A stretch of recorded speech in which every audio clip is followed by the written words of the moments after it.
Olá, servidores, sejam todos bem-vindos aí a mais uma formação nossa. Hoje, na verdade, não é bem uma formação como a gente faz sobre as ferramentas tecnológicas, né? Mas é mais um bate-papo aí que a gente tem a honra de trazer aqui uma pessoa super gabaritada para trabalhar e pontuar algumas coisas de tecnologia com a gente, né? Então, ainda mais que hoje é o Dia Mundial da Educação, então, parabéns para todos os educadores, todo mundo aqui da Secretaria, que a gente trabalha bastante, faz bastante pela educação do nosso país e dos nossos alunos, né? Então, para começar, né, eu vou apresentar a pessoa que vai ajudar a mediar aqui comigo e vai ter a difícil missão de mediar comigo o chat e o bate-papo, que é o nosso querido coordenador da CITEM, o Marcos Barros. Então, eu vou apresentar hoje você, Marcos.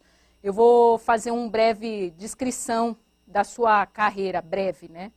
Então, o Marcos é tecnólogo em redes de computadores, atua na secretaria desde 2006 e participou da implementação tecnológica de projetos como Acesso Escola, a sede e aqui o Centro de Mídias. Marcos, boa tarde, seja bem-vindo. Olá, Ana. Olá a todos que estão aqui com a gente. É um prazer estar aqui com vocês, falando, né, sobre tecnologia na educação. Eu estou muito empolgado, né, pelo nosso convidado que vai falar. Eu tenho certeza aqui que a gente vai ouvir muita coisa legal e vai ser proveitoso para todo mundo. E com certeza essa empolgação, acho que todo mundo que está aqui acompanhando também está. Boa tarde a todos, né? Todos sejam bem-vindos aqui. Um beijo também a todos os nossos educadores, que todos nós, né, estamos aí nessa batalha, principalmente nesse período que é tão difícil, né, agora dessa pandemia, mas com certeza a gente está dando conta do recado, né? E eu sou muito orgulhoso de trabalhar com essa equipe tão maravilhosa, que são esses educadores que fazem parte aqui da Secretaria da Educação do Estado de São Paulo. Ana, obrigado pela apresentação. Vou ficar por aqui também, né? Vamos ficar acompanhando e vamos que vamos. Ô Marcos, para mim também é um prazer ter você aqui, porque na verdade você também é um espelho aí, um grande educador tecnológico que a gente tem na rede e uma pessoa aí que a gente valoriza muito, né? O pessoal sempre no chat coloca que o Marcos tem que participar, o Marcos é nosso guru, o Marcos é nosso ajudante, o Marcos é educador, então eu hoje estou numa missão muito difícil, né? Porque eu estou entre você, que é uma pessoa que eu admiro e que eu aprendi a trabalhar nesse 1 ano de pandemia de Centro de Mídias e formações que a gente está fazendo, EFAP e CITEM juntos, né? E aí também, assim, eu não tenho nem palavras para dizer que a gente conseguiu trazer aqui o Carlos Aros, que eu, fãzaça dele, né? Escuto ele sempre, busco sempre ele como referência das coisas tecnológicas, né? Então, como eu disse, seja bem-vindo, Carlos Aros. Eu vou ler aqui a descrição dele, tá? Para quem não conhece o Carlos Aros, é só ligar na Jovem Pan, você com certeza vai ter lá o Carlos Aros falando de tecnologia. Então, o Carlos Aros é jornalista, especialista em tecnologia e inovação. Ele é diretor de conteúdo no Grupo Jovem Pan e editor executivo na MIT Technology Review Brasil. Recebeu o prêmio Comunix em 2019, 4 vezes vencedor do prêmio especialista e vencedor do prêmio Comunix na categoria tecnologia. Carlos, bem-vindo. Já de antemão agradeço você ter aceito o convite e a secretaria é toda sua. Eu que quero agradecer demais a vocês pelo convite. Fiquei muito, muito feliz quando você me procurou, Ana, porque esse é um dos meus assuntos preferidos.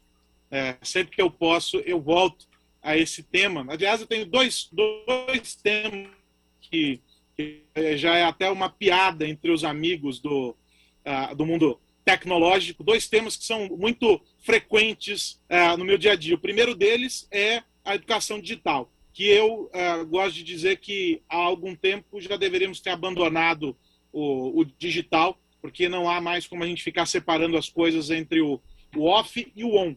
A gente vive aí um universo em que essas duas fronteiras já é que essa fronteira já se dissipou e a gente misturou esses dois momentos, o on e o off. E o outro é a segurança e proteção de dados, que também está muito relacionado com educação digital. Então, é uma honra estar aqui com você, com o Marcos, com todo mundo que está nos acompanhando.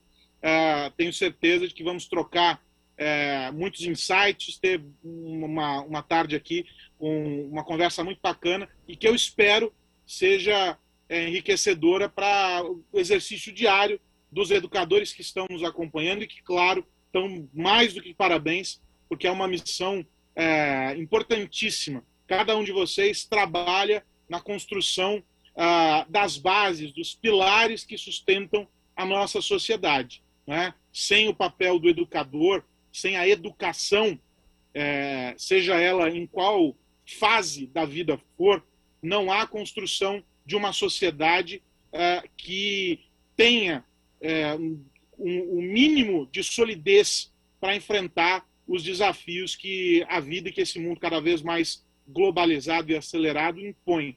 Um país que quer ser gigante, um país que quer se apresentar para o mundo como uma nação verdadeiramente evoluída, tem que acreditar na educação, tem que investir na educação e tem que acreditar no educador, investir no educador, que esse é, sem dúvida nenhuma, um dos trabalhos mais desafiadores que existe. Então, para todos os educadores que comemoram hoje o Dia da Educação, o meu aplauso. Obrigada, Carlos, pelas suas palavras aí de incentivo e de reconhecimento, né, dos profissionais aí que a gente tem na educação. Que a gente sempre retoma aqui que profissional da educação não é só professor, né? A gente tem aí outras profissões dentro da educação que também a gente classifica como educadores porque eles fazem parte de todo o processo da educação dos alunos, né?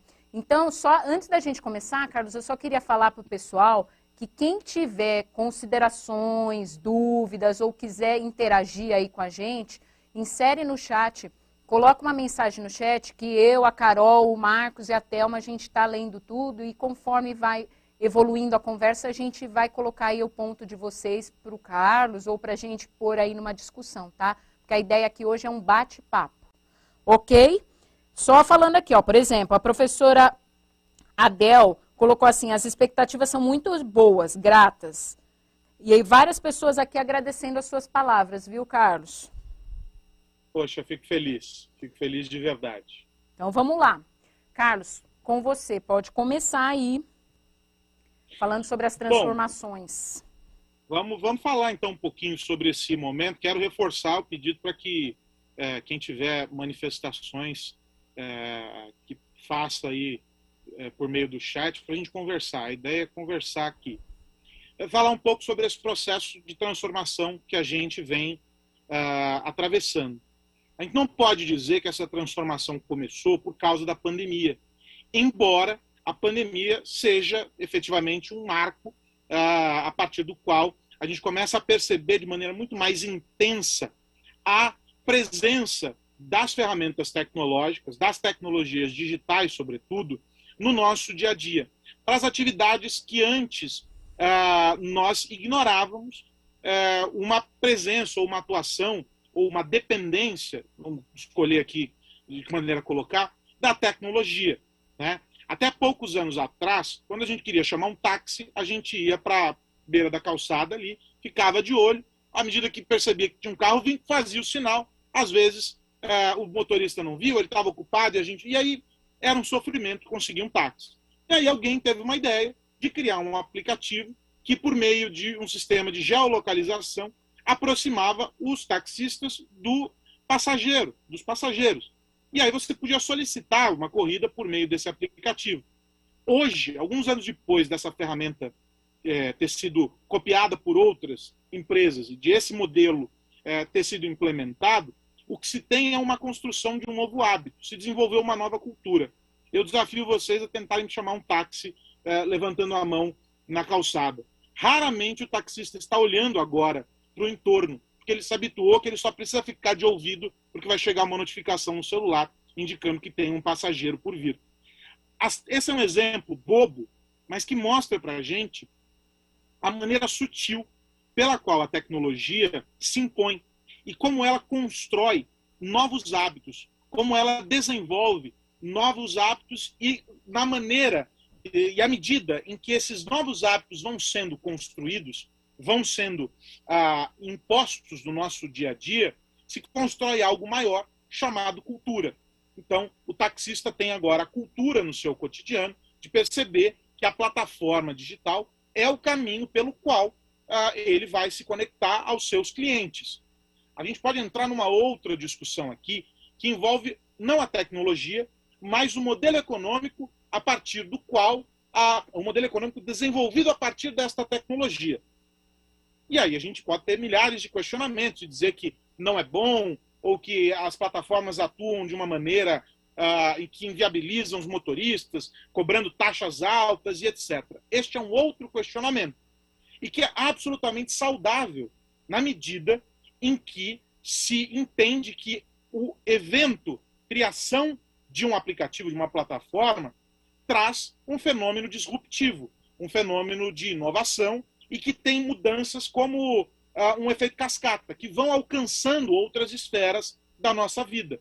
Há um impacto sobre os passageiros, há um impacto sobre os taxistas, há um impacto sobre a rotina das cidades, que são afetadas porque você tem uma nova distribuição, há uma mudança na organização da cidade em função daquele novo elemento. Mas, Aros, você está falando sobre um universo que não tem rigorosamente nada a ver com a educação. Talvez não.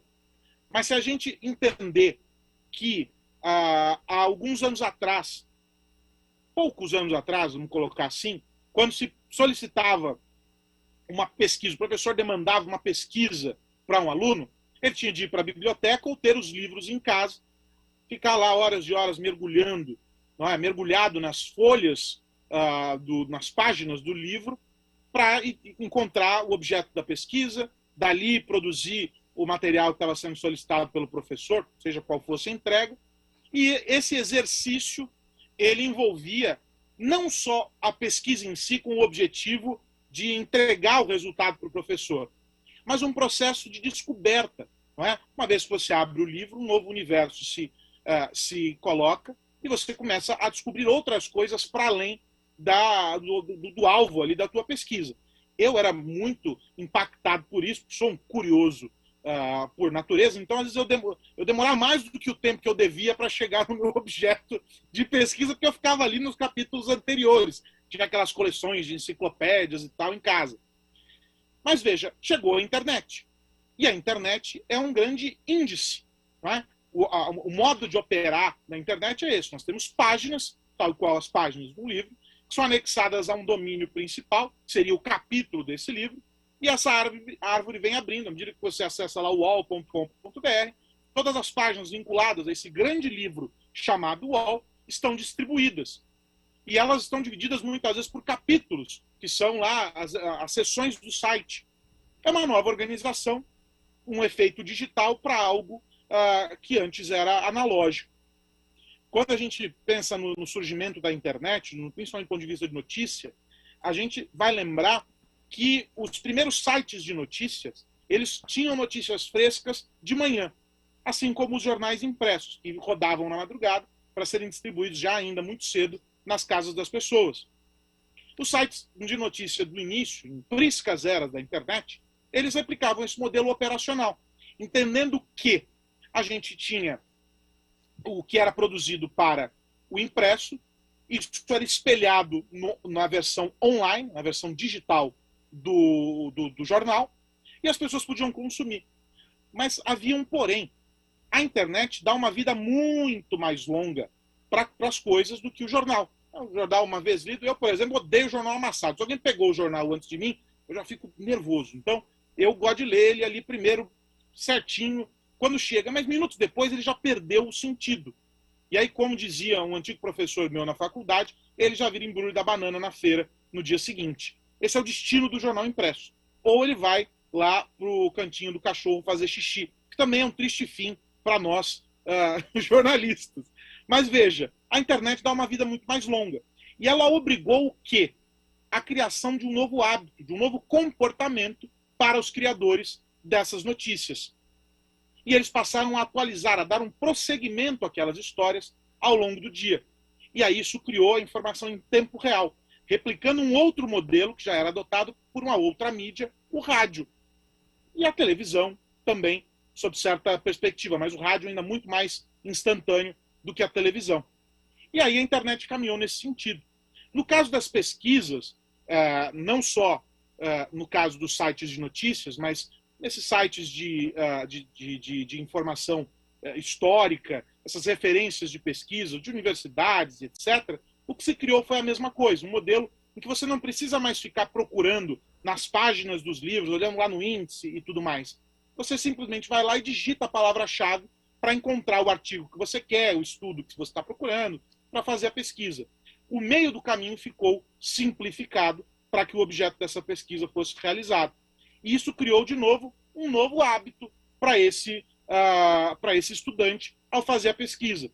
Há uma certa preguiça sob certa perspectiva, mas essa preguiça ela se deve a que comportamento? Ao fato de que ficou muito mais simples fazer a busca pelo conteúdo que se quer? Talvez não, mas porque no momento em que esse estudante está fazendo a pesquisa, ele está replicando o mesmo modelo que ele adotava lá atrás, quando havia a necessidade de mergulhar nos livros. Ou seja, eu tenho agora um recurso digital que eu opero como um recurso analógico. Isso tem acontecido em um sem número de momentos da nossa vida. E quando eu digo que a pandemia se transformou nesse marco mais evidente de uma transformação, de uma presença tecnológica, e vocês dificilmente me ouvirão dizer que a pandemia acelerou a digitalização. Eu acredito que não. A pandemia, para mim, escancarou as diferenças, escancarou as dificuldades do ponto de vista de acesso à tecnologia. Quem já tinha um bom recurso continuou tendo acesso a esse bom recurso ou melhorou para que a experiência fosse melhor. Quem não tinha, ou continuou sem ter, ou conseguiu algo que minimamente lhe confere uma presença íntima no ambiente digital, mas não é uma experiência digital completa. A gente ainda tem uma desigualdade muito acentuada do ponto de vista da digitalização. O Brasil é um país com muitos países dentro, são vários Brasis, e há uma diferença do ponto de vista de digitalização. E ela se dá não só pelo acesso à infraestrutura, mas por razões socioeconômicas. Esse é um ponto importante que afeta a vida de todos nós aqui, no meu caso, do ponto de vista da geração de informação, mas vocês na relação com os estudantes. Mesmo num estado como São Paulo, que é um país, né, se a gente colocar proporcionalmente em relação a outros países do mundo, há também uma desigualdade muito, muito grande. Nós vamos ter colégios de ponta que conseguem oferecer uma infraestrutura para os estudantes que os próprios estudantes poderiam pagar para ter. Em compensação, vamos ter regiões em que não vai haver a possibilidade de esse acesso ser feito, porque sequer há uma infraestrutura, um aparato liberado para aquela região onde aquela escola está baseada. Então, a gente vive essa dificuldade de recursos. Daí que eu não acho que a pandemia seja esse mar de rosas do ponto de vista de transformação digital. Há quem defenda isso, mas em cenários muito específicos, tá bem? Do lado, então, dessas transformações mais evidentes, eu vou colecionar algumas aqui. As empresas adotaram o home office. Isso significa digitalização do trabalho? Para mim, não. Eu não acho que essa seja a grande digitalização do trabalho.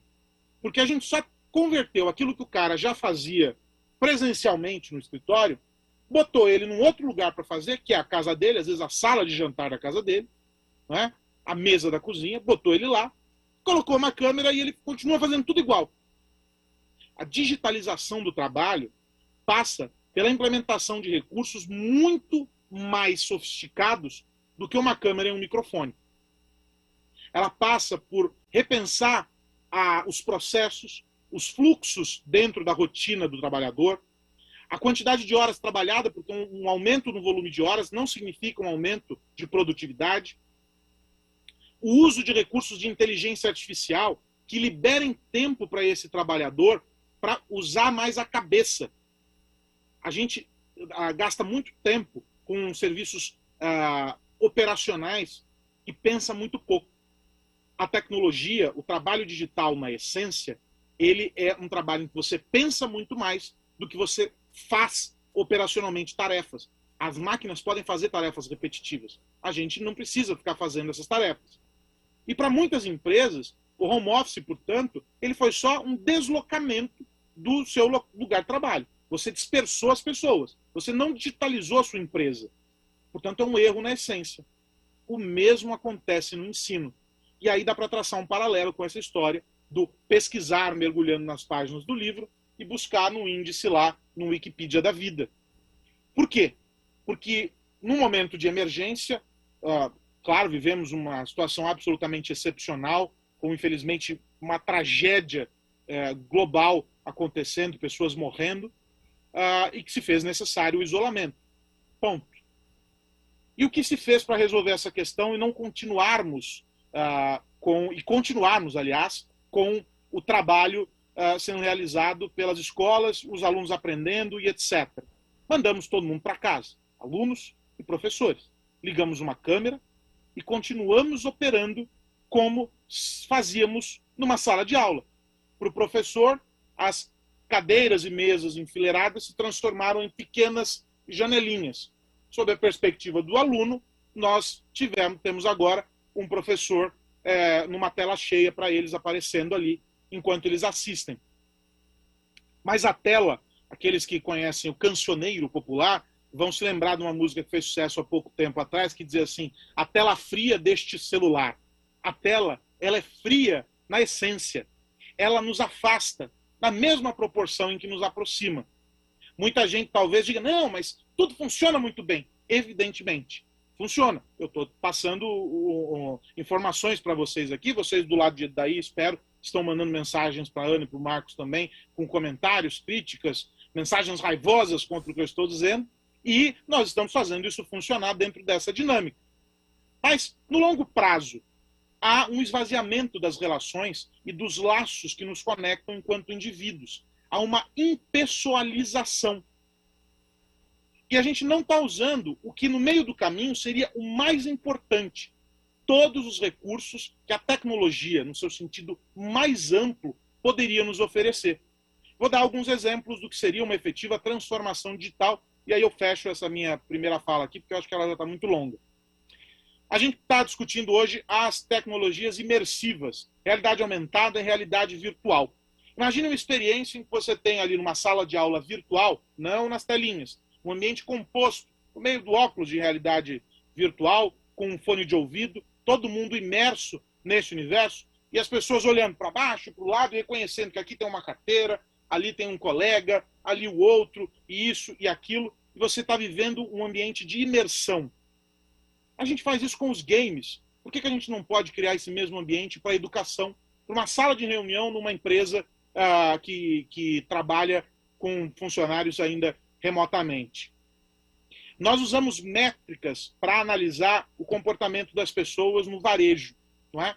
O varejo sabe tudo. Eles sabem quanto tempo a gente fica numa página de um site, eles sabem quanto tempo você demorou para comprar, qual é o próximo produto que você vai se interessar, quanto tempo precisa para tomada de decisão do consumo.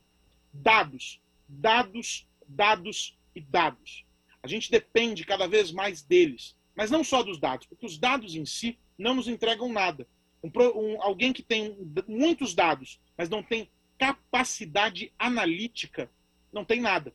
Logo, o que precisa ser entregue para o professor, o que precisa ser entregue para o gestor de uma empresa, estou fazendo esse paralelo para a gente entender que essa é uma realidade que pode operar em qualquer ambiente. Mercado de trabalho, no mundo corporativo ou numa relação dentro de sala de aula. O que um professor, o que o gestor precisa receber são as informações sobre o desempenho, com a minutagem. A gente pode saber se um motorista que está atrás de um volante está cansado e o carro indica que ele precisa parar. Vocês sabiam que existe esse recurso, essa tecnologia nos carros mais sofisticados? Existe. Por que a gente não consegue medir o desinteresse de um aluno quando está fazendo uma aula por videoconferência? Por que a gente não consegue medir o índice de dispersão dessa sala para saber que pontos atacar? Por que a gente não consegue entender em que disciplinas um aluno está indo melhor ou pior a partir da resolução a problemas feitos em softwares que hoje substituem os cadernos? a gente pode digitalizar essa relação e extrair dados que nos deem a dimensão completa de algo que no consumo é tratado como user experience, que é a experiência do consumidor. Hoje, saber sobre o consumidor é muito importante. Isso define o sucesso de uma empresa em um determinado nicho ou não. Por que a gente não adota isso dentro de uma empresa para entender a experiência do colaborador? Por que a gente não adota isso na sala de aula para entender a experiência do estudante? E por que a gente não inverte a mão? Por que a gente não olha a experiência do professor? Por que a gente não consegue entregar essa métrica que faça sentido do ponto de vista de análise para reconhecer o que mais a gente pode entregar para que essa relação seja efetivamente digital? E aí eu insisto, a tela, a relação por tela não digitalizou a nossa vida, porque a gente já fazia isso. A gente já mandava carta, a gente já fazia ligações telefônicas, a gente fazia videochamadas e agora a gente tem videoaulas. O que precisa mudar é o contexto. O meio já mudou. O meio agora é a tela. É tudo no quadradinho. Mas e quando a gente vai trazer essa experiência para o momento híbrido? As aulas estão voltando. Algumas escolas já estão recebendo os alunos, os professores, em rodízio, enfim, em cenários alternados, mas há uma proposta de volta aí a uma relativa normalidade. Se é que algum dia foi normal. Esse é sempre o meu ponto. A gente só volta para o novo normal se um dia já teve o primeiro normal. Como eu não acho que nada que nós vivemos nesse mundo seja normal, é difícil que a gente volte ao novo normal. Mas, de todo modo, há um ensaio para isso. Como é que a gente junta todo esse conceito de análise de dados, de uma tecnologia que já chegou, os alunos já entenderam que o computador é uma realidade, e traz essa experiência mais digital? Esse é o nosso próximo desafio. Essa é a nossa próxima fronteira. Falei demais. Ô, Carlos, aqui a gente tem várias manifestações aqui no chat que as pessoas estão colocando que uma das maiores dificuldades que se enfrenta aqui na educação, por conta da pandemia e a utilização de recursos tecnológicos, é a questão de ter o recurso, né, que muitos professores não têm o recurso. Então tiveram algumas pessoas aqui que colocaram, olha, eu não tenho notebook, eu não tenho celular, enfim, e isso não nos é dado para que a gente tenha esse recurso para utilizar. E alguns também mencionando aqui que acho que é um dos maiores dificultadores que a gente tem, pensando aqui no estado de São Paulo, nós temos regiões completamente diferentes. E a gente tem região aqui que, por exemplo, não tem internet, né? Ou a internet, o sinal da internet é muito ruim. Então, muitos aqui colocam que uma das maiores dificuldades é você alcançar o aluno, trazer o aluno para essa realidade, porque ele não tem acesso, ou também porque tiveram algumas pessoas que colocaram aqui que nós temos alunos de ensino fundamental, ensino infantil, que não necessariamente tem a capacidade de ficar sentado ali, né, e escutando a professora falar. Eu posso dizer isso com exatidão, porque eu tenho um filho de 5 anos. As aulas dele são, quando é aula remota, é um horror. Esse é um aspecto importantíssimo, que é o que eu mencionava, do reconhecimento de que não basta a gente entender que o meio, por ser digital, ele já nos oferece a experiência digital completa. Porque, veja, o que retém os mais jovens, sobretudo, todos de maneira geral, os jovens de uma maneira geral, mas os mais jovens em especial, em ambientes digitais. Vamos pegar como referência os produtos mais consumidos por eles? Vai lá no YouTube e coloque a ferramenta lá, a opção Kids, e você vai entender o que eu estou dizendo. Há um processo de construção de narrativa que ela já extrapolou aquilo que os professores do maternal, os professores lá do jardim de infância adotavam e adotam ainda para o modelo presencial, para a experiência presencial com esses alunos, e criou um outro tipo de linguagem, um outro tipo de recurso para captar essa atenção, na mesma medida em que, por meio de uma série de repetições, ou seja, não é nada diferente do que a escola já faz com essas crianças, que é a construção ali por meio de uma repetição, e da construção de sentido, de valor simbólico para as coisas, eles estão fazendo isso no digital. Qual é o desafio do professor nesse sentido?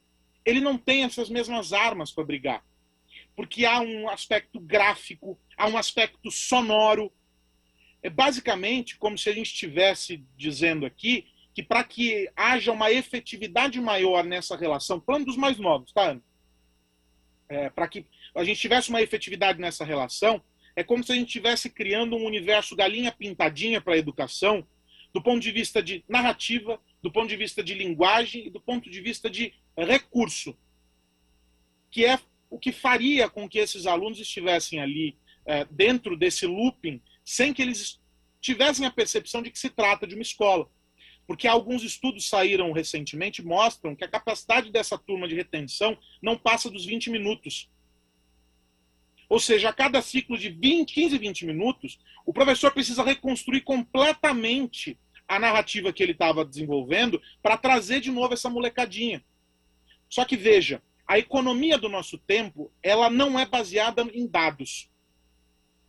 A maior moeda do nosso tempo, vocês sabem qual é a maior moeda do nosso tempo? A maior moeda do nosso tempo é a atenção. E essa moeda, ela custa muito mais caro do que qualquer Bitcoin da vida. Essa moeda, ela começa a ser negociada pelo bebê quando ele ainda está na barriga da mãe.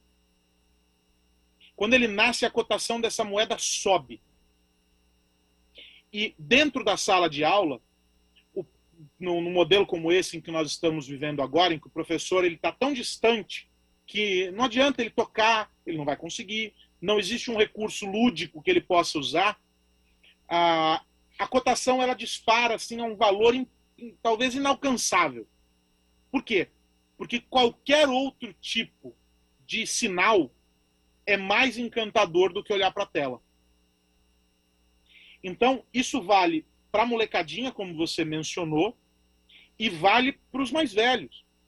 Você sabe qual é um dos maiores índices de ineficiência durante reuniões online? É quando as pessoas, pela suposição de que estão na reunião online e ninguém está vendo que elas estão realizando outras tarefas enquanto elas estão nessa videoconferência, elas estão trabalhando, que estão ganhando tempo. Pressuposto, eu estou ganhando tempo. Então está lá na reunião, fritando de digitar e-mail, responder aquilo, fazer outra coisa, imputar dado no sistema e vai, volta. O que acontece? A reunião se torna mais longa do que deveria, menos produtiva, e a nossa capacidade de decisão, uma reunião, em geral, ela é feita para decidir coisas. Não é o colegiado que vai lá para tomar uma decisão ou criar uma estratégia, qualquer coisa do gênero. Ela se torna nula. E a gente vai reduzindo o protagonismo individual das pessoas. A gente anula tudo isso. Então, essa dispersão, de novo, a economia da atenção. Essa dispersão gera esse efeito. E aí a gente acaba complicando muito esse processo.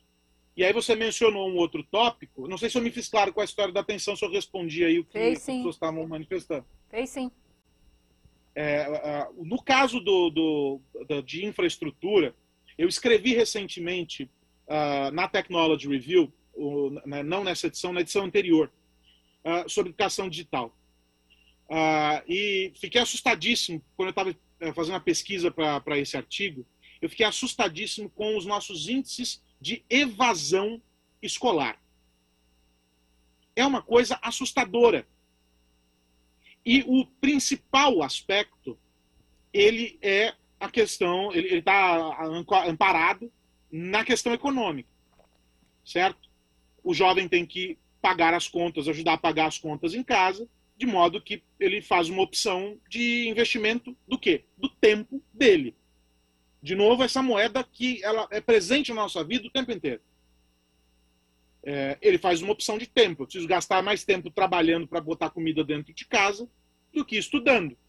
Porque o estudo ele é um investimento de médio para longo prazo. O trabalho ele é um investimento efetivo. Eu tenho dinheiro na minha mão agora. Principalmente para quem precisa daquele dinheiro naquele momento. Então, nós temos taxas altíssimas. E nós temos uma parcela da população, quando a gente pega os dados da Anatel, embora a gente esteja agora numa discussão sobre o 5G, e os chineses já estejam lançando satélites para fazer teste do 6G, 2G, nós temos regiões aqui no Brasil cuja cobertura ainda é do 2G.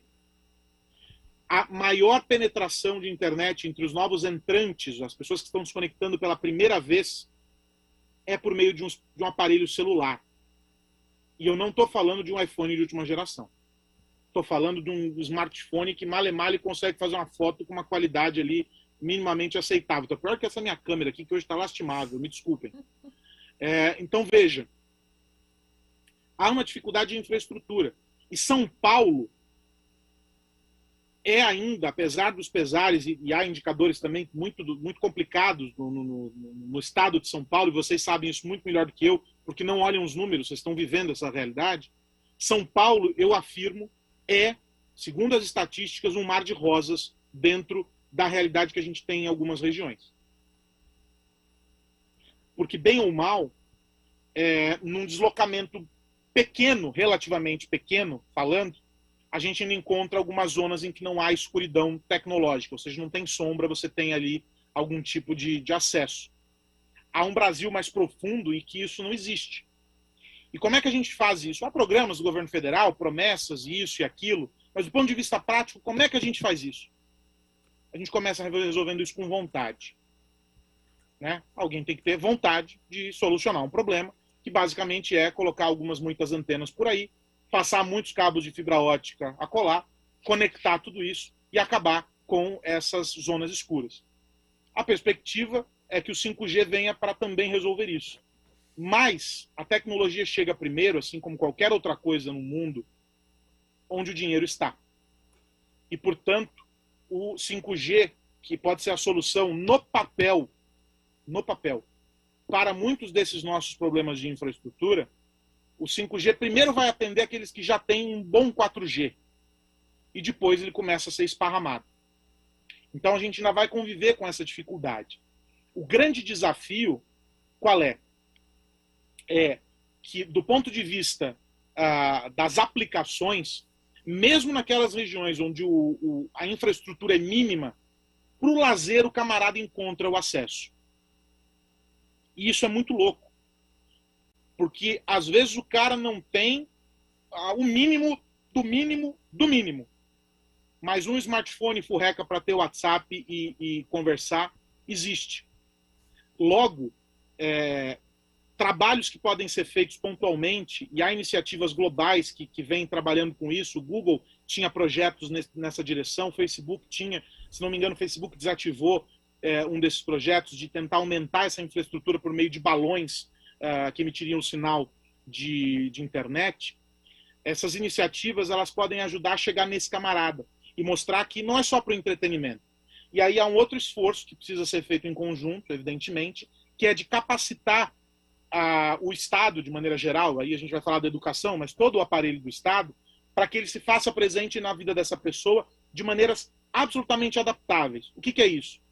Eu preciso ter uma página para que o cara acesse a apostila, por exemplo, que seja tão leve, mas tão leve, mas tão leve, que até com a pior das internets ele consiga acessar.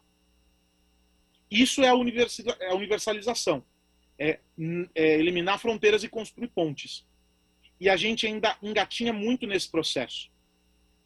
Ô Carlos, agora eu vou colocar o Marcos aqui na conversa, né? Porque você está falando bastante de acesso à internet e questão. Por exemplo, eu estou aqui hoje em Perdizes, né? Que os estúdios ficam aqui em Perdizes. E aqui a internet é horrível, mas é por outros motivos, né? Por conta de antena aqui que não pode ser colocado porque tem hospital, porque tem escola. Então é questão de uma política um pouquinho mais ampla, né? Não estamos falando de ter acesso, de chegarem, como tem em alguns lugares que não tem, né? E aí eu só queria colocar, ô Marcos, se você puder aí contextualizar o Carlos um pouco, eu não quero jogar para o lado político, tá? Eu só vou colocar para a gente chegar numa ideia assim, o que a gente deveria fazer, como a gente deveria pensar para tentar melhorar, né? Então, Carlos, a secretaria, com o começo da pandemia, lógico, como você disse, tudo foi acelerado, né? A gente tinha acesso à tecnologia, mas não necessariamente a gente utilizava da melhor forma. E aí, a gente teve que correr contra o tempo, né? Então, a secretaria, uma das coisas que foi identificada com os dados que você está falando, que realmente são importantes, que muitas vezes a gente tem e não usa a favor, uma das questões foi, os alunos não estão acessando. Nós estamos tendo uma evasão enorme, né? A gente já tinha uma evasão relativamente grande, por um dos motivos que você falou é exato, que o aluno vai trabalhar, vai ter um outro foco por conta de tempo, enfim. E aí a gente identificou dentro da secretaria que os alunos não tinham acesso à internet. Muitos ou não tinham o aparelho, ou outros não tinham a internet, né? Então, ô Marcos, você pode contextualizar aí o que a secretaria fez e também a secretaria fez um outro ponto para professor. Resolveu, já vou dizer de antemão, não, porque não atendeu todo mundo, é questão de política pública, é uma coisa ampla e, enfim, é para a gente discutir. Ô Marcos, sua fala. Vamos lá. Primeiro, até comentar aqui, tem bastante gente mandando aqui no chat falando sobre a sede. Essa é uma das nossas dificuldades da tecnologia, né? A tecnologia, às vezes, ela nos prega peça, né? Quando eu comecei a estudar tecnologia, o Carlos, falaram para mim que era exatas. Mas aí, na hora que a gente começa a ver que está tudo desenhado, tudo certinho, o negócio vai lá e degringola, dá problema, os donos da ferramenta não acham o problema. Então, a gente tem passado essa dificuldade aí. Nesses dias, eu vou até fazer uma live amanhã, provavelmente, com os professores para falar sobre isso. Mas contextualiza o que é a sede, Marcos. Explica para o Carlos o que é a sede. Eu vou falar. O Carlos, a sede é a nossa plataforma que a gente tem todos os sistemas dentro da sede. É uma plataforma que tem todos os nossos sistemas lá dentro. E a gente está passando por um momento de instabilidade nela. Fica dentro da ferramenta da Microsoft, pelo Azure, e nem a Microsoft está conseguindo achar também o erro. Para você ter uma ideia, o grau que a gente está aqui, essa noite, por exemplo, eu virei a madrugada acordado, né? A gente tem passado alguns dias assim, e a gente tem feito um trabalho para solucionar, claro, porque a gente precisa que a sede esteja funcionando para que os professores consigam trabalhar, para que as pessoas que dependem daqueles dados que vão ser incluídos dentro da sede sirvam para eles como evidências para tomadas de decisão também. Isso realmente é importante porque a gente está com a plataforma hoje com problemas, né? Então, até para o nosso pessoal que está aqui, eu estou pontuando isso e até peço desculpas aí pelos esses inconvenientes que a gente tem passado. E aí, Carlos, eu queria fazer uma pontuação e te fazer uma pergunta, né? A gente aqui fez um trabalho de disponibilização de chips, né, com planos de dados para alunos e para professores. Os professores também têm a ligação, porque também dá para ele fazer um trabalho de busca ativa, coisas do tipo, né? Então, a gente tem feito esse trabalho para disponibilizar cada vez mais ferramentas, né? Compramos computadores para escolas, a gente tinha uma média de internet nas escolas com link dedicado de 8 MB, a gente subiu para 16.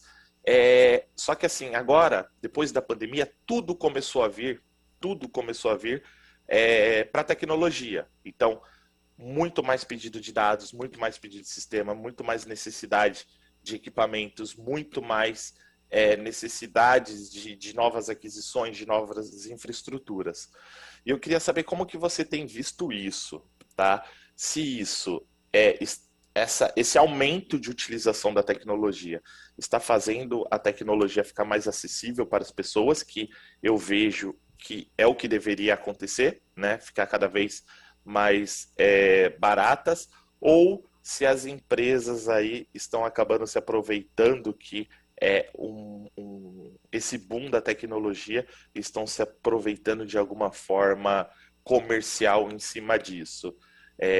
Claro que a expectativa é que ficasse muito mais barato as coisas e que a universalização da utilização da tecnologia aumentasse, né? E eu queria saber aí como que você vê esse movimento da tecnologia. É engraçado, né? Porque a gente tem que comemorar, evidentemente, que mais recursos tecnológicos estejam sendo demandados pelas pessoas, pelas organizações e etc. Na mesma medida, a gente precisa acender um sinal de alerta aí bem importante, identificando que não basta o acesso à ferramenta. Esse trabalho que vocês desempenham aqui, ele é crucial. Por quê?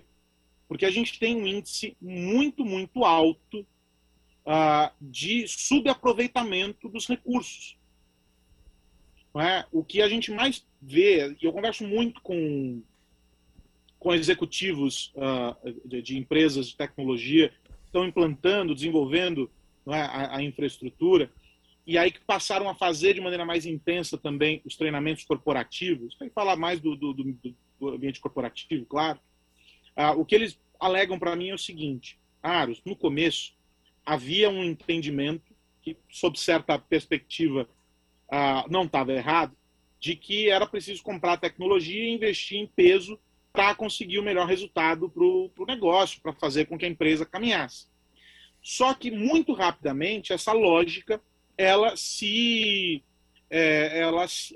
provou errada. Por quê? Porque não é só implementar tecnologia, qualquer tecnologia, a melhor tecnologia, a tecnologia mais cara, a tecnologia mais nova, sob qualquer pretexto. É preciso, primeiro, fazer a seguinte pergunta: para que ou por que eu preciso desse recurso? Se você não tiver uma boa resposta para essa boa pergunta, muito provavelmente você está jogando dinheiro fora. E o que a pandemia fez? Ela lançou as empresas que não estavam atentas para essa realidade, que não vinham trabalhando de modo a investir corretamente em infraestrutura, em tecnologia, lançou essas empresas numa corrida desenfreada em busca de soluções para problemas que eles sequer sabiam que existiam. E aí a gente teve de início um gargalo de pessoas correndo atrás de remédio para uma doença que não estava ali, ou tentando sanar uma doença de maneira com o remédio errado, vamos colocar assim. E aí se identificou no meio do caminho que era preciso fazer o processo de trás para frente. Primeiro você reconhecer esse problema, a maneira de solução, fazer a implementação. E isso foi efetivo. Boa parte dos negócios que melhor incorporaram as tecnologias ao cotidiano, ao mínimo da operação, conseguiram atravessar o período mais agudo com uma certa malemolência, vamos dizer assim. Houve problemas, claro, mas o cara conseguiu se manejar, como dizia minha avó, rebolou e deu certo, fez o que tinha que fazer. E, sei lá, começou a vender por meio do WhatsApp, colocou um CRM básico ali para fazer a gestão e conseguir divulgar mais, fazer marketing com os produtos e etc. E a coisa caminhou. Então, eu acredito que a gente viveu um primeiro momento de adoção desenfreada. Agora a gente está vivendo um momento de entendimento do que esses recursos são. A gente está passando por uma fase de informação/educação. E aí a gente vai começar a chegar numa fase de uma implementação mais assertiva e mais efetiva. E é nesse nível que a gente vai começar a perceber como recursos de inteligência artificial, de análise preditiva, as tecnologias de imersão, o uso das ferramentas de engenharia social, como tudo isso vai funcionar para a gente criar uma experiência customizada para as pessoas. No caso da educação, o cliente quem é? O cliente é o aluno. Mas tem um outro cliente que também é fornecedor, mas é um cliente importantíssimo, que precisa estar bem atendido ali, que é o professor. Então, esses dois agentes aí vão ser atendidos de modo a terem as suas experiências mais customizadas no curto prazo.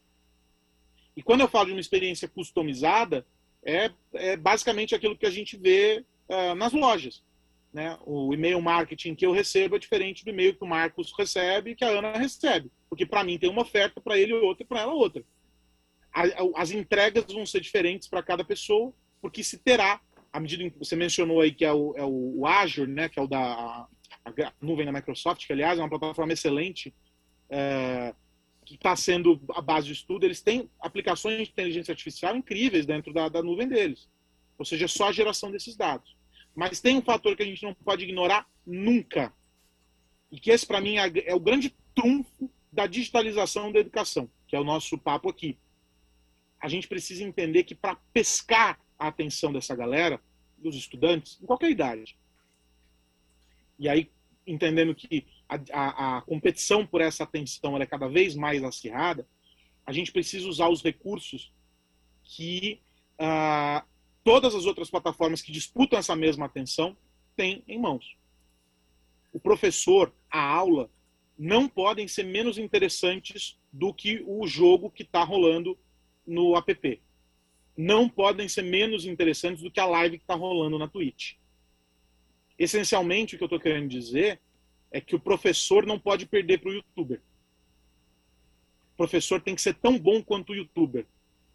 E aí, talvez os mais conservadores agora estejam com os cabelos em pé, me xingando e tal. Não quero que o professor pinte o cabelo de roxo, que ele comece a falar gírias, nada disso. Eu estou dizendo que a construção da narrativa, e aí é puro storytelling, cara. Uma das habilidades mais importantes nesse processo em que a gente está usando a tela e que a gente perdeu porque o que é a nossa comunicação, né? Quando eu estou lá tendo a ousadia de ser professor também, dando aula em pós-graduação, e eu falo do básico da comunicação, ela exige de nós todos os nossos sentidos. A gente se comunica com o cheiro, a gente se comunica com o ouvido, a gente se comunica com o gestual. A fala é o último recurso. Todo o resto vem antes, né? Só que o vídeo tira da gente uma parte desses sentidos. Porque se o cara fizer isso aqui, ó, e desligar a câmera, acabou. Eu já perdi, eu não sei como ele está reagindo ao que eu estou dizendo. E aí, como é que o youtuber, como é que essa galera que faz a live, falando para quem não se sabe está do outro lado, faz? Bom, eles criam recursos narrativos, o storytelling é muito bem amarradinho para que você tenha esse processo. Então, a gente precisa usar da gamificação. Eu não sei se vocês já passaram por isso aqui, mas a gamificação é hoje uma das grandes aliadas do ensino, em qualquer fase, principalmente dos mais jovens, mas em qualquer fase. Né? A gente vive uma gamificação dos negócios, gamificação disso, gamificação do ensino, cara. E aí todos esses recursos, eles vão depender de tecnologia, mas eles vão depender do quê? De uma capacitação profunda das pessoas para usar esses recursos.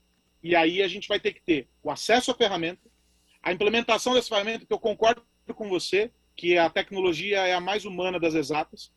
A gente vai precisar ter uma implementação desses recursos, entender o contexto dessa implementação e compreender que é uma capacitação que não cessa. Porque tudo que a gente conversa hoje, amanhã já é mentira sobre a velocidade da evolução tecnológica. Então, é um ciclo que ele gira muito, muito, muito rápido. Mas o desafio está aí, nesse processo de fazer implementação e capacitação, implementação, capacitação, implementação. É tipo o pistão do trem, sabe? É exatamente isso. A marcha ela só vai acontecer se essas duas coisas estiverem no mesmo compasso. Porque se a gente ficar para trás, o recurso ele já foi perdido. Porque amanhã ele já mudou. Ô Carlos, tem muita gente aqui colocando aqui no chat, né, sobre a questão da capacitação, né?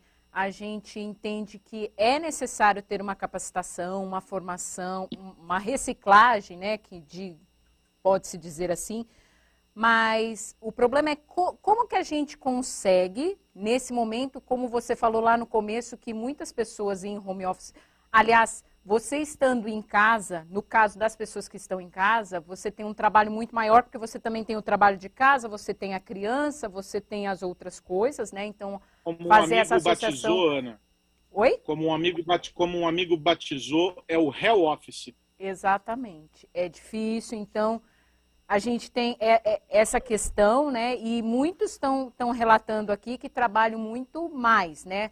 Então, como que a gente consegue esse tempo, né? Na nossa agenda, na nossa vida, para a gente conseguir juntar essas coisas? Porque não que não seja necessário, é inevitável. Mas como que a gente consegue colocar isso na conta, né? Na nossa conta diária aí? Tem duas coisas que eu aprendi, inclusive uma delas com o meu xará Carlos, esqueci o sobrenome dele, da Udacity. A Udacity é uma plataforma de educação que eles chamam de nanodegrees. O que são os nanodegrees? São as pequenas formações. E elas são formações que acontecem em paralelo ao dia a dia, ao cotidiano. A primeira máxima que eu aprendi com ele, quando conversávamos sobre educação em tempos digitais, foi o seguinte: ele dizia assim para mim: Aros, não dá mais para parar e dizer, olha, agora eu vou me atualizar. Porque no momento em que você, teoricamente, sai do mercado, sai da sua rotina para se atualizar, supostamente, você já perdeu o bonde. Porque o mercado foi e ele evolui muito mais rapidamente do que qualquer processo de formação que existe. Né? O tempo que você vai montar um curso, preparar a didática para ensinar, e ficou velho. É a nossa velocidade hoje, é a velocidade do digital. Então, o que ele dizia para mim era o seguinte: Aros, os melhores modelos acontecem como? Trazendo a prática, o recurso, juntando eles dois e dizendo, ó, caminhamos nessa direção. Pego a prática, o recurso, estamos indo para lá. Prática, recurso, estamos indo para lá. É desse jeito que as empresas no Vale do Silício operam. É desse jeito que as empresas em Israel operam. É desse jeito que as empresas na China operam. Ele traz o contexto da demanda do mercado, reúne o que é tecnologia, ou seja, o que é recurso, o que é ferramenta, e pode aumentar se precisar, Wilson. Eu estou dentro da técnica da rádio. Eles estão tentando ajustar o áudio aqui. Ele está sofrendo no silêncio do meu lado e pode aumentar se precisar. Desculpem. Então, eles pegam esses recursos, atualizam esses recursos de modo otimizam esses recursos de modo que eles se tornem âncoras importantes para prender ali a demanda, e aquilo vai virando, e você continua se adaptando enquanto o processo está rolando. Eu vou dizer o seguinte, que vocês já estão fazendo isso.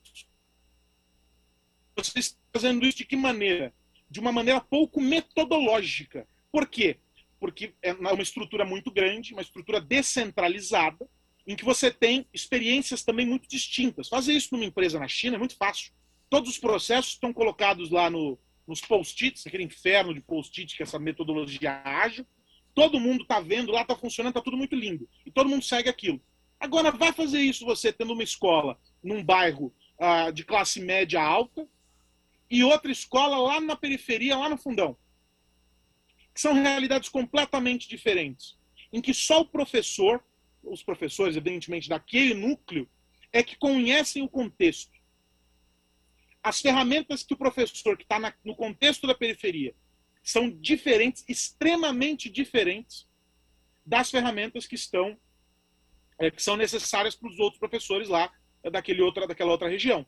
E quando eu digo ferramenta, aí eu estou falando de dois tipos de ferramentas aqui, que são muito importantes, acho que vocês já devem ter discutido isso também aqui nessas formações, e que são duas ferramentas que a gente... duas habilidades, né, que a gente desenvolve. As soft skills e as hard skills. As hard skills vocês desenvolvem com o Marcos, que é o cara que traz para vocês conhecimento técnico. Esse conhecimento técnico é preto no branco. Ele é o seguinte, olha só, essa ferramenta faz isso, para que ela faça isso melhor, você precisa fazer isso, isso, isso, isso. Repetição, ferramenta funcionou, vamos para o jogo. As soft skills é que são complicadas.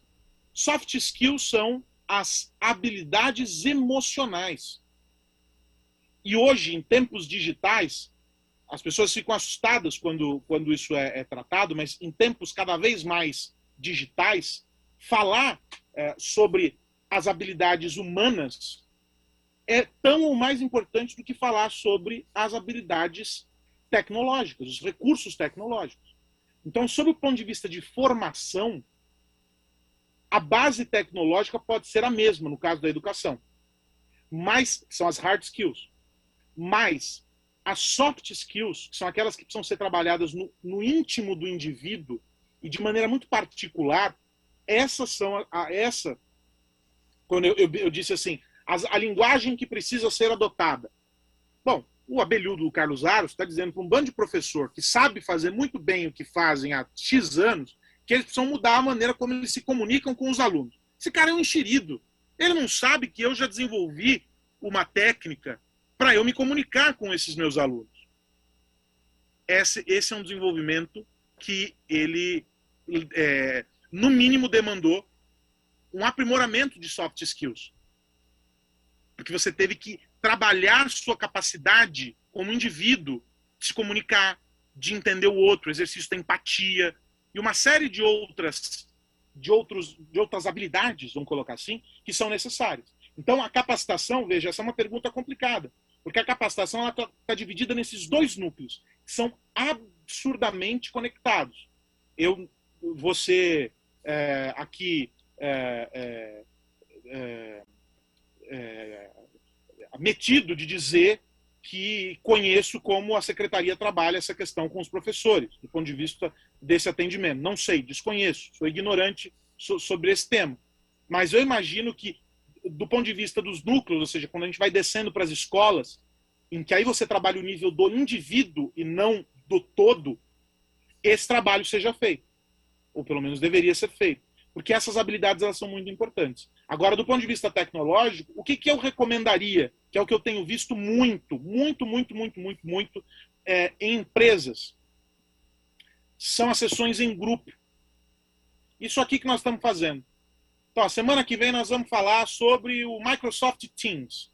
E vamos todo mundo fazer esse processo, que é o que vocês estão fazendo de maneira só de uma maneira muito macro, né? Porque o micro, o que ele é? É pegar o que o Marcos ensinou para vocês aqui no topo e descer para o nível da escola. E aí é que está o pulo do gato. Vocês vão juntar as habilidades que vocês têm, que são muito particulares, que vocês entendem aquele universo, com as habilidades que ele entregou para vocês, que são as habilidades tecnológicas, técnicas. E aí vocês vão desenvolvendo esse aprimoramento. E isso não vai parar nunca mais. E aí eu vou dizer uma outra coisa que talvez não seja muito animadora. Nós, e aí eu vou me incluir nesse grupo, porque eu, embora seja novo, já não sou mais tão novo também. Esse processo para os mais jovens, para uma geração que já nasceu conectada, ele é muito mais ágil. Então, quando a gente tiver... Eu, por exemplo, demorei muito para entender como o TikTok funciona. E eu estou mais perto do grupo que usa o TikTok, que é o público-alvo do TikTok, do que outras pessoas que eu conheço. Mas eu demorei para entender a lógica dele. Quando eu entendi, foi um fenômeno. Não fiz nenhum TikTok até agora, porque eu acho uma babaquice, mas eu acho legal, do ponto de vista de linguagem, o exercício que é fazer um troço daquele. Eu não faria um TikTok, eu pareço idiota. Mas veja, o exercício de linguagem, o uso dos recursos de vídeo, a construção de narrativa, tudo que o TikTok nos impõe é a maneira como a nossa molecada entende o mundo. Se eu quiser passar algum conhecimento para o meu irmão, que tem 15 anos, eu tenho que tratar com a mesma narrativa, com a mesma linguagem, com os mesmos recursos que o TikTok imprime. Só que eu levei muito mais tempo do que ele para entender como o TikTok funciona. Esse é o nosso desafio. Quando a gente chega para entender como funcionou, eles já são PhDs. Então, o nosso esforço é sempre maior. Boa. Tem bastante gente comentando aqui com a gente no chat, né? O pessoal, todo mundo falando assim, ó, você me representa, adorei sobre o TikTok. Eu tenho um filho de 6 anos aqui, é muito mais fácil para ele mesmo, né? Porque quando a gente começou nessa parte da tecnologia em si, né, ela já era o feito ali para nos ajudar.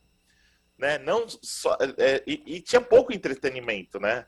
Então, assim, eu também já não sou tão mais novo, eu conheci bem aquela tecnologia antiga que era mais pensada para a gente usar um Word, um Excel, um PowerPoint para ajudar no trabalho, pesquisa de escola, coisas do tipo.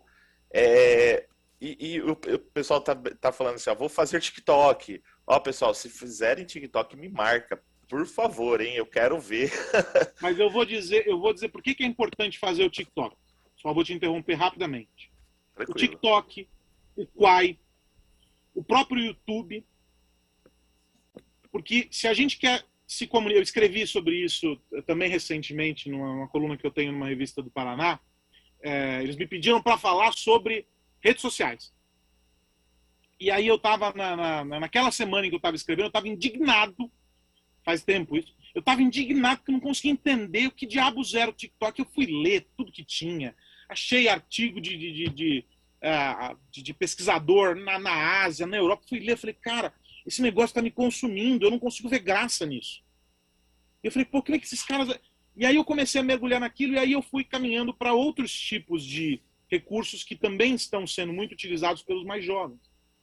E aí quando você coloca lado a lado as plataformas, é possível fazer uma linha do tempo, não só do ponto de vista cronológico do lançamento delas, mas da evolução no que diz respeito à adoção e à incorporação de hábitos que surgem dentro, né, comportamentos que surgem nas plataformas e que são levados para fora delas. Porque a dimensão de popularidade de algo não é a conversa que acontece no Twitter. É quando a conversa do Twitter ela sai de lá e vai para a mesa do bar. Isso significa que a gente cruzou aquela fronteira imaginária entre o online e o offline. Idem no TikTok. As musiquinhas, entrem lá no TikTok, vocês vão ficar loucos. As musiquinhas elas marcam, gravam na tua cabeça, parece uma tatuagem no seu cérebro. Veja se não é esse um recurso de aprendizado que para a criança. Criar musiquinha no cursinho, no vestibular, não tem a musiquinha? Até hoje eu sei quanto vale um mol por causa de um bendito de um professor que cantava. 6 vezes 2 dá 20. E o cara cantava esse inferno de quanto vale um mol. É o TikTok.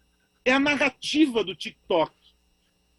Então, o youtuber, o Felipe Neto, o Lucas Neto, a dinastia dos Neto no YouTube, esses caras, eles têm o domínio da forma, da comunicação, essencialmente é isso.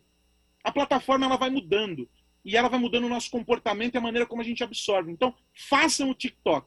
Entendam por que diabos que os alunos ficam fazendo a dancinha.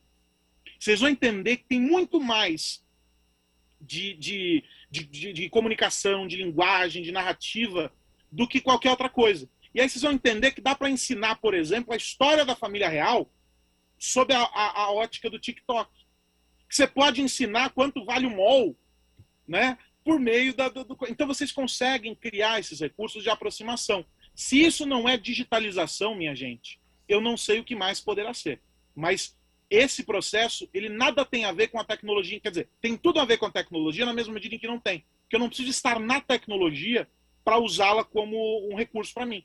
Eu entro no TikTok, entendo como ele funciona, aplico num outro contexto sem estar dentro do TikTok. Porque, de novo, o risco de estar dentro do TikTok para ensinar é que você perde com a concorrência.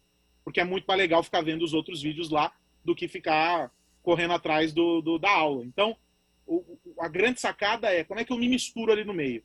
E aí você vai levando isso. Façam o TikTok e se fizer challenge, me marca que eu quero ver vocês passando vergonha. Ô Carlos, e deixa eu te fazer uma pergunta sobre a tecnologia, assim, até pra gente que a molecada tá muito mais nesse contexto do próprio Kawaii, do TikTok, desse tipo de coisa. O que você acha, assim? A gente utiliza a ferramenta e às vezes a gente tem ali um pouco de dificuldade até a gente conseguir. Isso você acha que é mais pela nossa dificuldade ou é um medo de conhecer novas coisas, de ser tudo muito novo? A gente pode buscar no Darwin essa explicação.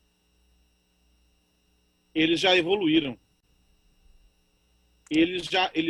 Ou a gente vai buscar lá na sociologia e entender o hábitos, né?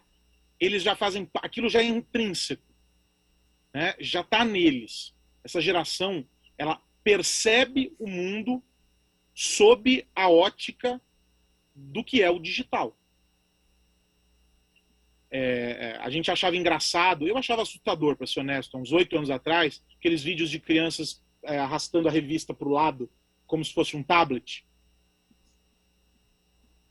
Esses eram os primeiros indícios de que nós já estávamos reprogramando essa geração para entender e para ser entendida pelo algoritmo, ou pelos algoritmos. Porque o que define o nosso mundo hoje são os algoritmos. As escolhas que eles propõem para nós e que nós acatamos como fossem sugestões, mas são, na verdade, imposições. O Facebook me mostra aquilo que ele quer que eu veja, não aquilo que eu quero ver. Certo? O TikTok, idem. O algoritmo do TikTok, ele é feito... Faça um exercício. Eu, por exemplo, gosto muito de vídeos de receita. Minha terapia é cozinhar. Então, eu gosto de vídeo de receita. Se um dia eu estiver vendo vídeo de receita, à medida que eu for mergulhando nas buscas por vídeos de receita, ele só vai me mostrar vídeo de receita. O dia que eu estou vendo vídeo de viagem, ele só me mostra vídeo de viagem. O algoritmo se reprograma para sugerir aquilo que ele entende ser o melhor para mim. Para essa molecada, a lógica e a dinâmica das redes sociais já está incutido no cérebro. Por isso que eu digo que, no caso da educação, a gamificação é o caminho mais fácil para remodelar os processos e se conectar com essa turma. Primeiro, porque há um senso de desafio naquilo que está rolando. Segundo, na internet, a cooperação é uma das premissas. Né? O jogo multiplayer, você está no fórum compartilhando informação com outros e afins. Então, como existe esse processo já muito incutido no comportamento deles para o entretenimento, é uma das maneiras mais simples de você chegar na molecada por meio da gamificação. Que eu insisto, gente, não, aqui nós estamos falando no contexto do presente, em que a maior parte ainda está acontecendo remoto. Mas nós vamos voltar, eu espero, para a convivência presencial.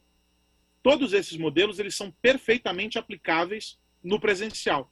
Aros, mas aí eu me acostumei, porque agora tem lá a plataforma, e na plataforma eu recebo os inputs com os dados, sei quanto tempo o camarada demorou para responder a prova, onde ele ficou com mais dificuldade, aquilo, outro. Ótimo. A coexistência, saiu um relatório da McKinsey há poucos meses atrás, que tratava exclusivamente do impacto da digitalização na educação. E um dos apontamentos do relatório da McKinsey é a coexistência entre o modelo presencial, o modelo remoto e como a tecnologia se torna uma ponte, uma conexão, um elo imprescindível para que se mantenha um nível de digitalização. Eles dizem, inclusive, que os heavy users, ou seja, quem passa muito tempo conectado, e aqueles que são zero conectados, fazem parte dos dois grupos, são os dois grupos que melhor desempenham no modelo de ensino mais digitalizado, que mistura o presencial com o digital. O cara que está no meio do caminho não rola. E eles basearam isso em uma série de estudos. Só que esse processo, esse levantamento do McKinsey foi feito agora no auge dos nossos problemas. Eu estou ansioso para ler um relatório como esse daqui a 1 ano e meio, alcançando a faixa de transição. Aí sim, nós vamos ter uma dimensão muito mais correta do que está rolando. E o relatório é global, pega mais de 50 países, então a gente tem aí uma amostra bem interessante. O Brasil é diferente dos Estados Unidos, que é diferente de não sei que outro país, né? Evidentemente. Mas, regra geral, essa é a percepção do estudo. Eu estou muito ansioso para isso. Acho que a gente precisa entender essa travessia, mas tudo é perfeitamente aplicável. Por quê? Porque já está na cabeça. Os chips nos cérebros da molecada já estão programados para entender esse universo mais digital. Eles não precisam ser ensinados para isso. Mas, e aí para mim esse é o grande ponto que precisa ser observado. Não é porque os caras estão sabidos de tudo o que está rolando que eles não precisam ser educados. para utilizar essas ferramentas. Porque se a gente tem vazamento de dados, porque se a gente tem o revenge porn, que é o pornô de vingança, muito comum entre os jovens, afeta muito as meninas. Se a gente tem um alto índice de depressão entre as meninas com até 15 anos, causado pelo excesso de mentiras que o Instagram, e de vidas maravilhosas que o Instagram esfrega na cara delas, se a gente tem todo esse contexto de violência, de golpes sendo cometidos online, de crimes sendo cometidos com injúria racial e etc., dentro do ambiente digital, é porque falhamos, estamos falhando recorrentemente, ao assumir que porque eles já estão preparados para usar as ferramentas, eles sabem como usá-las corretamente. E aí é que entram as noções de civilidade, de ética, e que são conceitos que a gente sempre trabalhou, eu pelo menos na escola, fui apresentado a todos esses conceitos e a prática deles, em acompanhamento, evidentemente, com o que os meus pais em casa ensinavam, que a gente trazia para o offline, que a gente esqueceu de levar para o online. Por isso que ainda é comum, mesmo na prática não existindo mais essa divisão, há quem se perceba um no digital e outro presencialmente, fisicamente. Não existem duas personas, é um só, online e offline. Eu sou o Carlos onde quer que eu esteja, na nuvem, no chão, onde quer que seja. Essa é uma noção que precisa ser construída, e aí a educação tem um papel importante nisso, os educadores têm um papel importante nisso, que é o seguinte, eles já entenderam a ferramenta, como é que usa direito. Esse é o grande desafio. Ô Carlos, você sabe que você falando aí, você falou do TikTok da musiquinha de química. Eu sou professora de química, nunca fiz musiquinha. Né? Aliás, eu odiava, falava para os meus alunos que não tinha musiquinha. Eles perguntavam da tabela periódica, eu falava, não vamos decorar tabela periódica, mas enfim. Para que eu estou falando isso? Eu, quando entrei na sala de aula, eu dava aula aqui no centro de São Paulo, né, lá na Moca. E aí eu entrei na sala de aula um dia, quer dizer, eu fui formada, no dia seguinte eu já estava dentro da sala de aula, né? Na nossa rede existem pessoas que ainda estão fazendo faculdade e estão dentro da sala de aula, né? E aí quando eu cheguei lá, me deparei com um mundo completamente diferente do que eu imaginava, porque a gente sempre imagina aquilo que a gente viveu e aí já tinham se passado os anos. E aí, quando você chega lá, é uma outra realidade, né? Porque chão de sala, como a gente diz, lá o giz, a lousa, é completamente diferente, né? E a gente tinha salas, eu tinha uma sala com 50 alunos, né? De noite, ensino de jovens e adultos, ou mesmo ensino médio. São coisas complexas e eu me vi ali e falava assim, gente, o que eu vou fazer? E eu tive que... Aquilo que você falou que é super importante.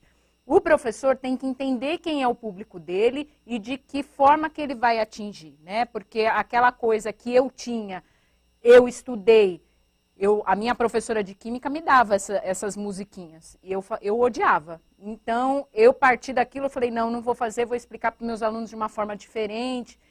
E o professor tem que ter isso, ele tem que ter 10 mil coisas ao mesmo tempo na cabeça, porque você tem que atingir 50 ali no mesmo instante, no mesmo momento. A gente falava assim que a gente tem que ser ator, palhaço, tudo junto, né? Mas aí agora a gente tem que entender que o contexto é diferente. Então, no meu caso, eu fui formada com uma concepção, eu trabalhei com outra concepção, outra realidade, e agora nós estamos em uma outra realidade, né? Porque o que você falou do TikTok, do YouTuber, aliás, o Marcos é YouTuber, e ele tá, por conta dessas coisas da sede aí, ele tá abandonando o YouTube, e aliás, as pessoas estão... do canal dele. Ah, pode deixar que eu te mando. E as pessoas aqui estão falando, pedindo para você e para o Marcos fazerem aí um tutorial do TikTok. Fica a dica. E aí, então, voltando no TikTok e no YouTube, na verdade, o que a gente tá falando aqui é que a ideia é que a gente entenda qual é o canal que o nosso aluno hoje percebe, recebe as informações, né? Porque, assim, se a gente, na nossa realidade, se a gente voltar para a escola com giz e lousa e a saliva, não funciona, né? Existia uma época aí que existia uma lei que o aluno, o professor não podia usar celular na sala de aula, enfim. Hoje em dia não tem como não falar que a gente não vai usar o celular dentro da sala de aula ou usar a tecnologia, né? Basta, novamente, a gente pensar de que forma que o meu aluno, cada um vai saber como a regionalidade isso ajuda, de que forma que eu atinjo o meu aluno, que recurso o meu aluno tem, porque como a gente já falou aqui e as pessoas continuam colocando aqui no chat, a gente não consegue atingir esses alunos, eles não têm recurso, enfim, é uma série de problemas, então a gente tem que entender o nosso público, a nossa meta e o nosso objetivo. Então, de que forma que eu vou fazer isso? Aí eu vou pensar nos recursos possíveis, né? A gente está fazendo uma série de formações aqui, a gente trouxe Padlet, Flipgrid, as ferramentas da Microsoft, a gente trouxe ferramentas do Google, segunda-feira a gente vai trazer Canva, a gente está trazendo um monte de ferramentas, mas a ferramenta em si, como você disse, não funciona. Eu tenho que saber como eu aplicar, agregando e pensando em como meu aluno vai receber isso, né? E como eu vou contribuir aí no aprendizado do meu aluno, né? Eu acho que é mais essa linha que a gente tem. Isso é muito importante, porque assim, eu estou dando os exemplos aqui, trazendo as variações disso tudo, cruzando com a tecnologia, mas eu sei que existem dificuldades, há um contexto diferente para cada uma dessas situações. Eu lembro que eu estudei em um colégio estadual, no Colégio Plínio Barreto, em que, na época, havia um recurso limitado, por exemplo, a a antiga sala de informática, que hoje é um troço que é uma aberração, porque não existe a informática. Primeiro que o termo informática já está superado, né? Mas não existe esse momento de vamos aprender sobre as coisas da informática. Naquela época já era muito difícil, não tinha computador para todo mundo, às vezes 2, 3 alunos por computador e etc. Hoje, com um celular na mão, e a depender da região, você vai ter um índice alto de alunos com celular, celulares que minimamente hoje um celular simples consegue fazer as tarefas aí que a média da população desenvolve. Em outras você não vai ter, e é muito triste, mas de maneira geral, o contexto do digital, o contexto da tecnologia na sala de aula, nessa relação com o aluno, independe da ferramenta que você está usando. Independe de você ter todo mundo com um iPad na mesa, todo mundo com um notebook, ou alguns usando um celular. Porque no fundo, tudo isso aqui que eu trouxe é um caminho possível, mas não é o caminho que tem sido perseguido pelo todo. E é muito triste.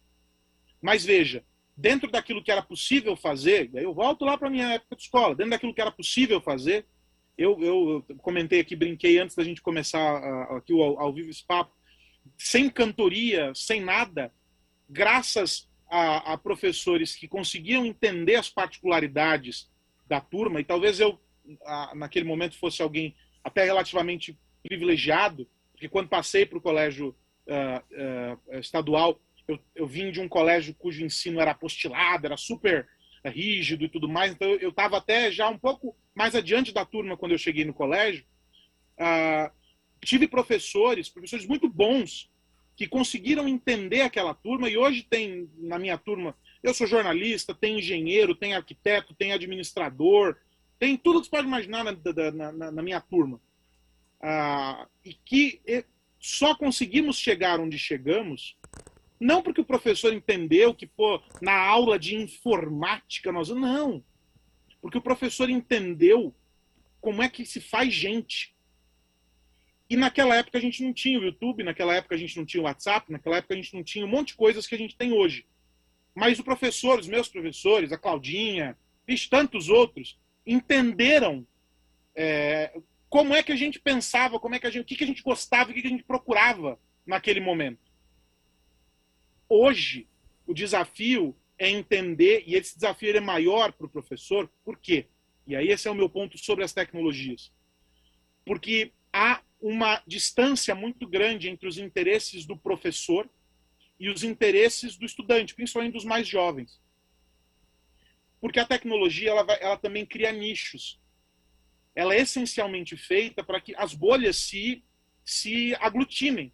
Então, muito provavelmente, os interesses da maior parte dos professores, que já são adultos, têm família, têm filhos, sei lá, são outros do que os estudantes. Aros, mas já era assim há tantos anos atrás, era. Mas havia um fator comum. Todos nós estávamos no mesmo plano físico. Era mais fácil de a gente nortear, de a gente entender como é que as peças... Amiga, a conexão tá... como as peças nesse tabuleiro se movimentavam. Hoje é mais difícil, porque o aluno está ali, ó, ele fica aqui, ó, na tela do celular, você não sabe o que ele está usando, como ele está fazendo, por que ele está fazendo. Então, transpor essa barreira é o mais importante de tudo, para que você consiga chegar e entender quais são os atrativos para ele, como é que você disputa essa economia da atenção.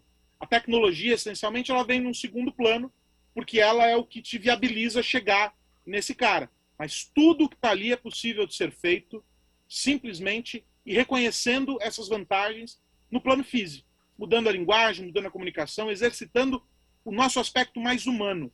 Essencialmente, a digitalização de qualquer setor é também a humanização desse setor.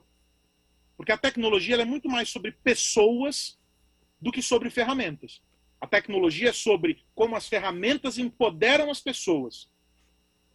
Esse é o grande desafio, esse é o grande trunfo que a gente precisa trabalhar e que precisa ser desenvolvido em qualquer esfera. E na educação não é diferente. E aí eu tenho que dar os meus aplausos, porque eu sei que muitos professores fazem esse esforço diante desse desafio da falta de acesso dos estudantes, compensam isso de outras maneiras. E isso é louvável, isso é fantástico. Isso só mostra que não é sobre tecnologia nunca, é sempre sobre as pessoas. Ô Carlos, deixa eu te falar uma coisa. A gente agora está nos nossos 3 últimos minutos aqui para a gente fechar. Eu quero agradecer assim demais, né, a sua participação. Realmente, quando a gente fala de tecnologia, isso é muito bom, porque assim, eu que sou da área de tecnologia e vim para a área da educação para trabalhar com tecnologias educacionais, eu iniciei pela tecnologia e fui aprender a parte pedagógica, a parte da educação. E nossos professores, né, são da educação e hoje estão vindo para esse mundo da tecnologia. E aí a gente acaba sempre se igualando bastante, conversando. Tem muitos professores que não sabiam nem ligar um computador e hoje estão com o canal no YouTube também fazendo vídeo. Então aqui para os nossos 2 últimos minutos aí, agora são 2, deixar meu agradecimento para você colocar suas considerações finais aqui, depois a Ana também, e aí a gente fazer o encerramento. Eu por mim ficaria aqui até às 18, assim, 19, 20 horas, tranquilamente. Então o Carlos está com você. Eu quero também agradecer demais, dizer que eu fico muito feliz de poder participar de um encontro como esse, que eu estou super aberto para quem quiser me escrever, enfim, mandem e-mails, me achem nas redes sociais, no Twitter, no Instagram, no LinkedIn, onde for, para a gente conversar. É muito importante que a gente discuta como as tecnologias estão impactando o nosso cotidiano. É muito importante que a gente discuta que tipo de sociedade a gente quer ser diante dessas transformações que a tecnologia nos impõe. E por isso esse trabalho que vocês fazem aqui é fantástico. Quando a Ana me ligou, eu já de pronto aceitei o convite. Não pude estar com ela lá no estúdio, porque eu estou numa correria danada aqui na redação também. Desligo aqui e já vou para uma outra reunião. Então, mas eu quero agradecer demais, parabenizar, dizer que aprender as tecnologias, as ferramentas e como usá-las é o primeiro passo. Depois é descobrir como é que você vai usar essas tecnologias e para que você vai usar essas tecnologias. Saber que elas estão ali é muito importante. E aí depois cada um vai incorporando da maneira que dá. A gente nunca pode esquecer disso. O mote, eu tenho o meu programa aqui na Jovem Pan, chama-se Sociedade Digital. E eu gosto de dizer isso porque eu quero que um dia o que a gente discute no programa seja perfeitamente aplicável e para que a gente se reconheça como não mais como uma sociedade digital, mas como uma sociedade, ponto, que já está digitalizada, que está pronta para reconhecer quais são os desafios, quais são os riscos, e, enfim, a gente precisa lidar com tudo isso e amadurecer muito. E é um papel muito importante, eu disse no começo, repito aqui, o que cada um dos professores aqui que está nos acompanhando desempenha. Seja você um as na tecnologia ou um asno na tecnologia, tanto faz, não importa. Conhecendo muito ou conhecendo pouco, o fator preponderante vai ser sempre o professor e o aluno, e não o que está entre eles ali, seja uma folha de papel ou um computador. As minhas memórias com os meus professores sempre foram muito mais sobre as relações construídas com eles, o que eu aprendi com eles, do que o que estava escrito na lousa, do que o que estava escrito no caderno, do que estava no livro, qualquer coisa do gênero. Porque o que está escrito lá a gente pode consultar. Aquilo que foi transferido do professor para o aluno é único, tem um valor que é imensurável. A gente precisa valorizar mais isso.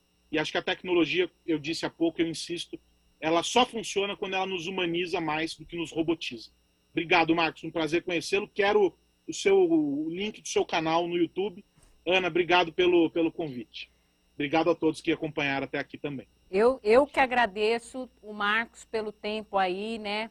O Marcos, eu consegui um tempinho dele para participar, a gente conseguiu falar hoje com ele, assim, para eu finalizar o que a gente tinha que falar, porque essa história da sede aí está bem complicada, eu e o Marcos está passando, a equipe está passando noites aí trabalhando. Então, Marcos, agradeço imensamente aí a sua prontidão para estar aqui junto comigo e com o Carlos, apesar de que era para você estar aqui, né? Mas, enfim, vamos lá.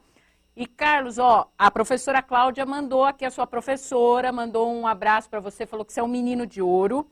E a professora, tem uma professora aqui que pediu para você, se você puder, a gente puder encaminhar os seus textos, as suas indicações aí de leitura, tá? Então, se você puder me mandar, aí eu encaminho para a rede, para todo mundo que quiser acessar. E já fica aqui o convite, Carlos, para a nossa próxima formação, que eu já estou colocando aqui, que eu vou pedir de novo, para a gente falar sobre proteção de dados, que é um assunto aí que já vem recorrente às solicitações, e eu acho que ninguém melhor do que você para tratar isso com a gente.